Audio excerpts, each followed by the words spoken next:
This is Ask a Biologist, a program about the living world, and I'm Dr. Biology.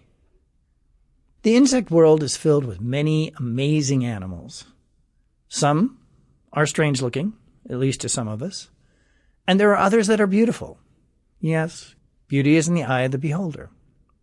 There are those that can fly and others that can walk on water, or even upside down on a piece of glass.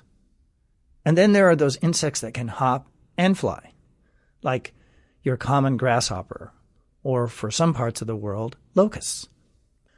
Under most circumstances, we may not pay attention to these animals, but when locusts swarm, and in large numbers, they can turn the sky dark.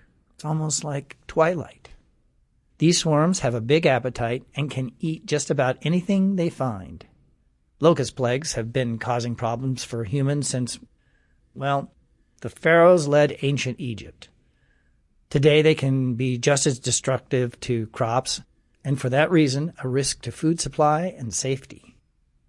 Today I have not one, but two experts who are studying locusts and who can help us understand the complex roles these insects have in our ecosystem. Rick Overson is a research scientist in the College of Global Futures and part of the Global Locust Initiative at Arizona State University.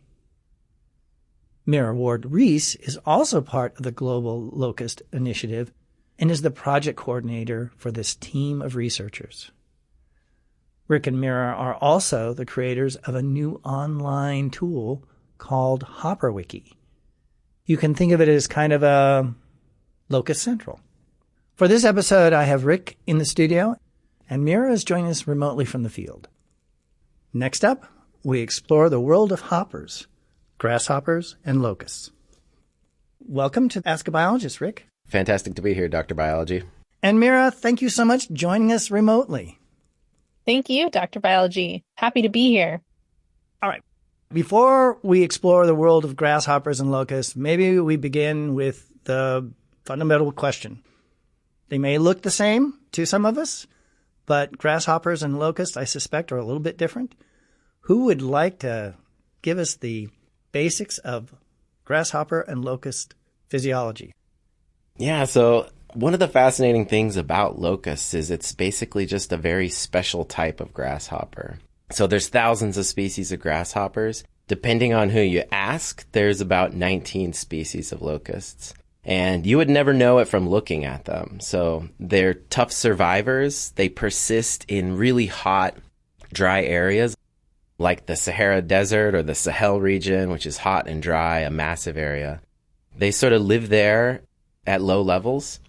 And then when times of opportunity come and times of plenty come, they are able to respond to their environment in this dramatic way. So they can change color, they can change their brain chemistry, they move down a different path and they morph into this other form. They become attracted to one another, and eventually they can start to march across the ground in massive formations. And if these good conditions persist, eventually they become adults and can take to the skies. And so this ability to turn into this other morph is something that only a few grasshoppers can do. It's an ability that's coded deep in their DNA. And so a lot of times when we think about traits that DNA codes for, we think of maybe someone's height or their eye color. But this is a different type of thing that is called phenotypic plasticity. And scientists like to make up complicated terms for things. That phenotype is just your form, and plasticity is like plastic. So if you think about something that's plastic or mobile, and so a researcher thinks of phenotypic plasticity as this ability to morph into this completely different form in response to the environment. Right. Malleable. They have the ability to change. So there are these two different forms. And I think I read that when they are individuals, they're in their solitary state. Then when the conditions are right, they become more social and form these huge groups that can become swarms. And we use gregarious to describe them. Exactly. Scientists kind of think of these two different forms as solitarious and gregarious. The solitarious form is something that we would think of as sort of a normal grasshopper, what a normal grasshopper does for a living. It hangs out in the field, it nibbles on plants, and this gregarious form is what we usually see or think of when we're thinking about these locusts. So, Mira, where do we find grasshoppers and where do we find locusts? Because I'm getting the idea that all locusts are grasshoppers, but not all grasshoppers are locusts. So where are we going to find them today? Because I'm assuming they've changed over the years.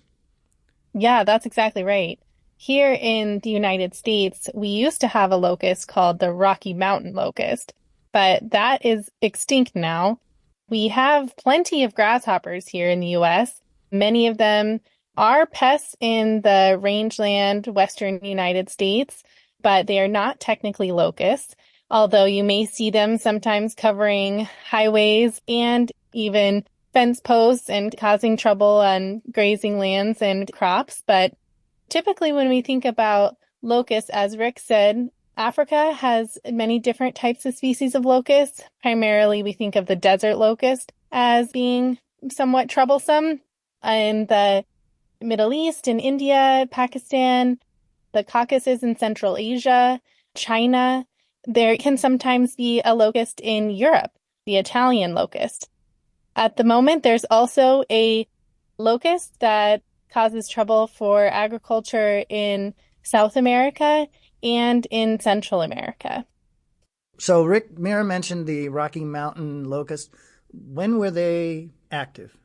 Yeah, so the first stories and reports, I think, started up in the late 1800s. And then by the early 1900s, a short time after they darkened the skies, they mysteriously went extinct. Kind of a forgotten chapter of American history that was very dramatic at the time and halted westward expansion for a time.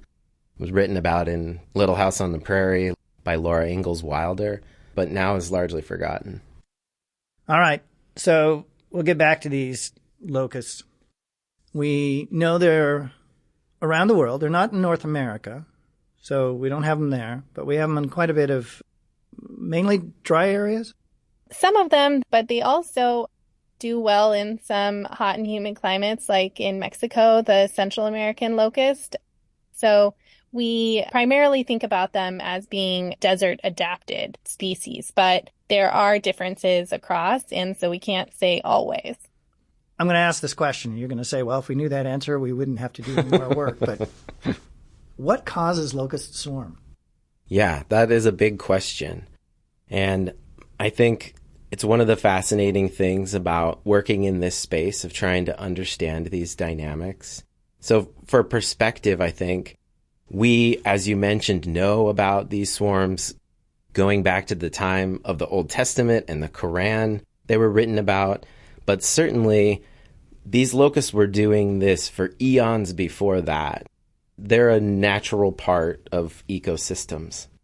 And so they've been swarming and doing this thing since time immemorial. But we don't really know exactly what triggers it?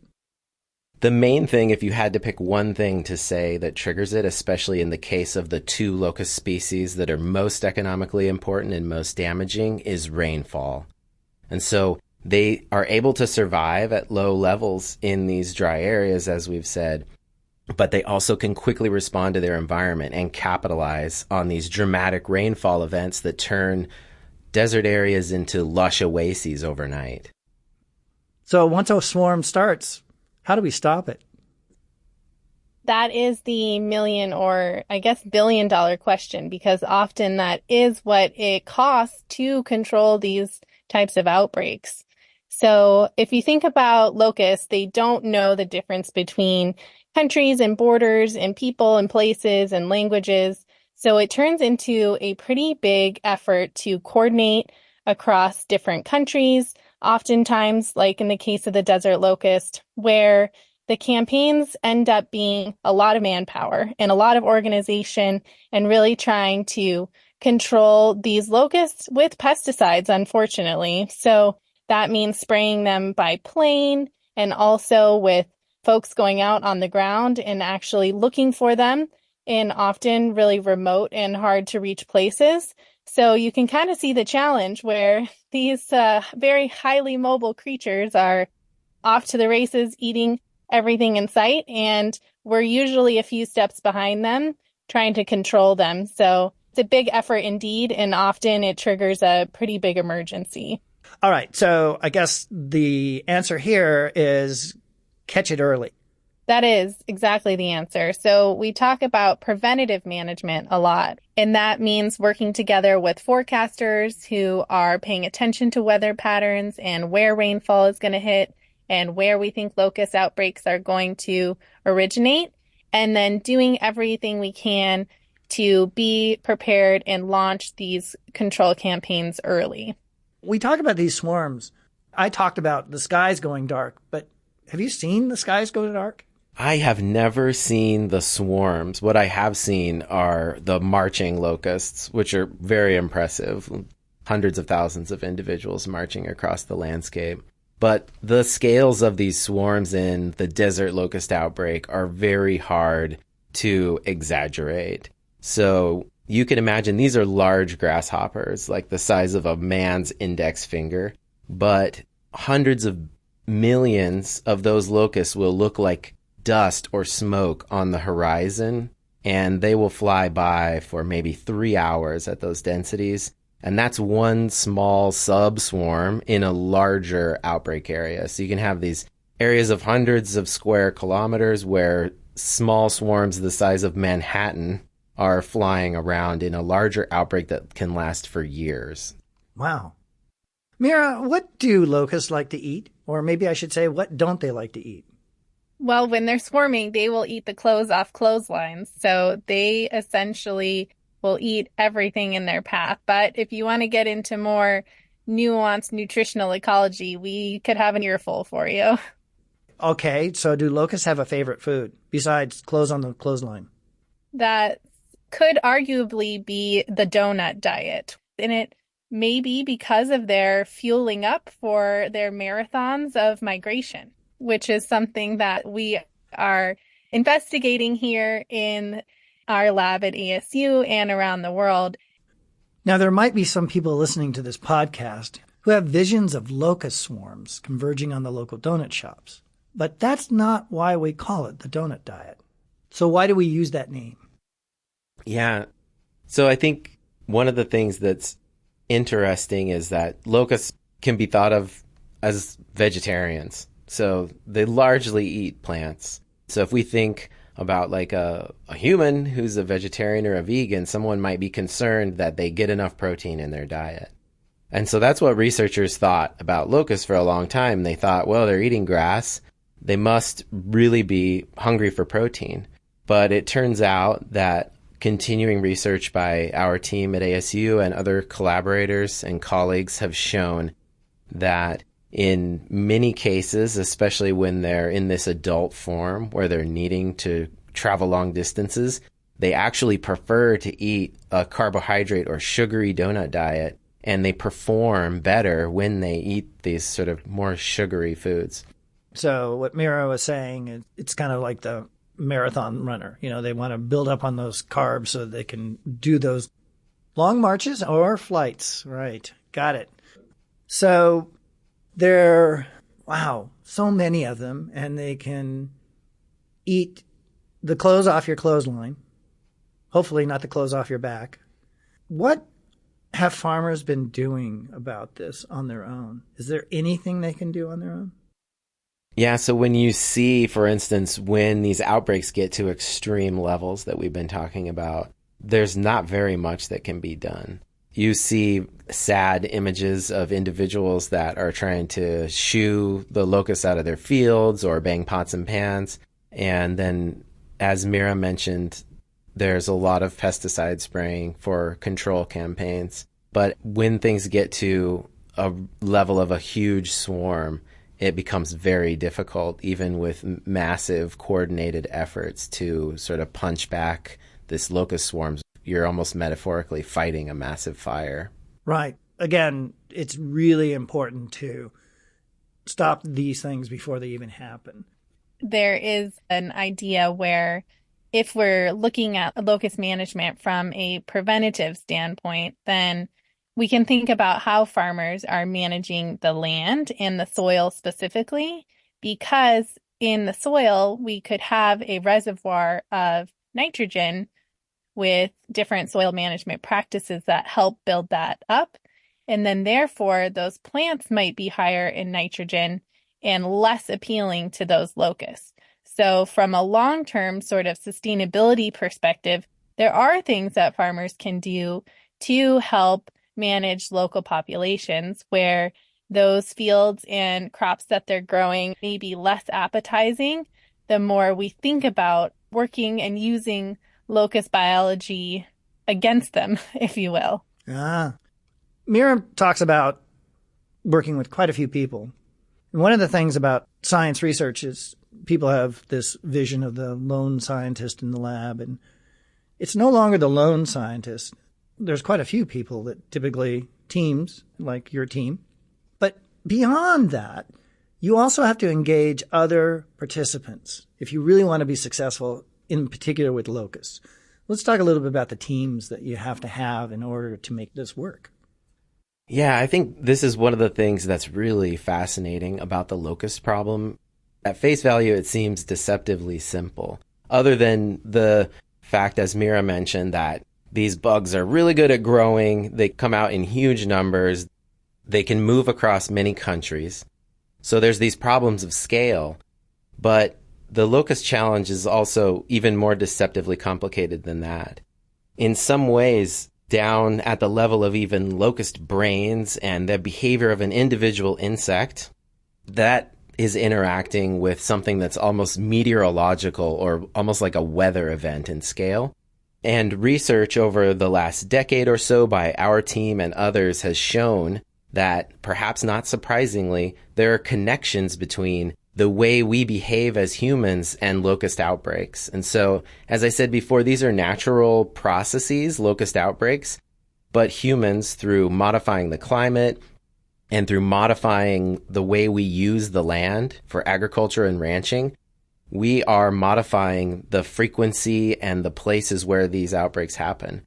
So one of the ways to work at solutions to more sustainably managing them involves working with all of the people that these areas overlap with. So farmers, politicians, people who make decisions about the land, researchers, and many others. Right. It doesn't surprise me. It also gets us back to what I was talking about at the beginning of the show, and that's Hopper Wiki. What I'm calling Locust Central. You and Mira created Hopper Wiki. Whose idea was it first? We might have different versions of that. Oh, it's Rick's. Rick is the wiki wizard, as I call him. I think the idea of doing it arose pretty organically. During the last desert locust outbreak, which happened during COVID as an insult to injury, there was a large locust outbreak in Africa and the Middle East that lasted for multiple years. At the Global Locust Initiative here at ASU, we received a huge amount of requests for emergency information and help. There was a lot of chaos in the panic of all the coordination that needed to happen.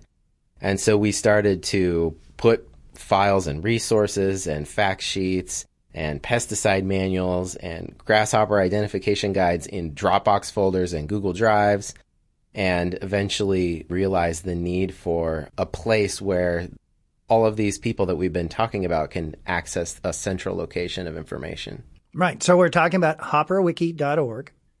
Mira, you have been really working on Hopper Wiki. Let's talk a little bit about your involvement. Yeah.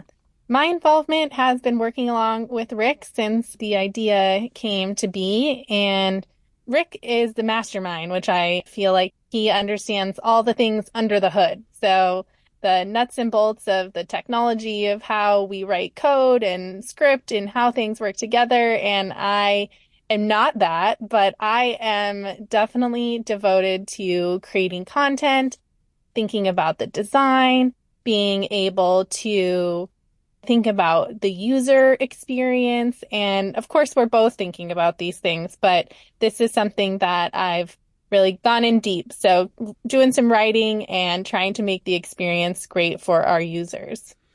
Because it's a wiki, I'm assuming you're going to be asking the community to actually contribute to the entire project. How do they get started? That's a great question, and we are so excited for this next phase. It's as easy as going to hopperwiki.org and clicking on the right. There's a button that says request an account, and that's a great way to just get in touch with us, and then we can start the conversation from there. So we're really looking for folks with expertise in any of these sorts of disciplines that touch on locust biology or social science or management or any different perspective from all these different stakeholders that we've been mentioning are an important piece of the puzzle. We want to hear from you. Okay. You named a lot of the, I would say, the science community. What about farmers, ranchers, politicians? Have them chime in? Yes, we would absolutely love that. And we actually have another website that has been a small success that's about 2 years old now that's called Hopper Link, that we jokingly call LinkedIn for locusts. And that is more of a private social network for many of these people who work in this area. We have representatives from the UN there, representatives of farmers groups, researchers, students, grasshopper enthusiasts, all communicating there. So we would very much like to engage that community and anyone of interest within the sound of my voice to help produce content on Hopper Wiki. Let's hope this gets some people interested in participating. Before the two of you get to leave, there are 3 questions I always ask my scientists. I'm going to start with Mira. Mira, the first question is, when did you know you wanted to be a scientist or involved in the world of science? I think I can pinpoint it to working on a tea farm in Ecuador. And I was digging around in the soil and we were taking samples to think about how the soil ecosystem is impacting the plants that they were growing. And I just thought that was so cool that I wanted to continue digging around in the soil. And when I got back, I started applying for master's programs. And I luckily got connected to Dr. Ries and her work with locusts and soil and ecology. And I got hooked. All right. Rick, I know you're hooked. When did you get hooked?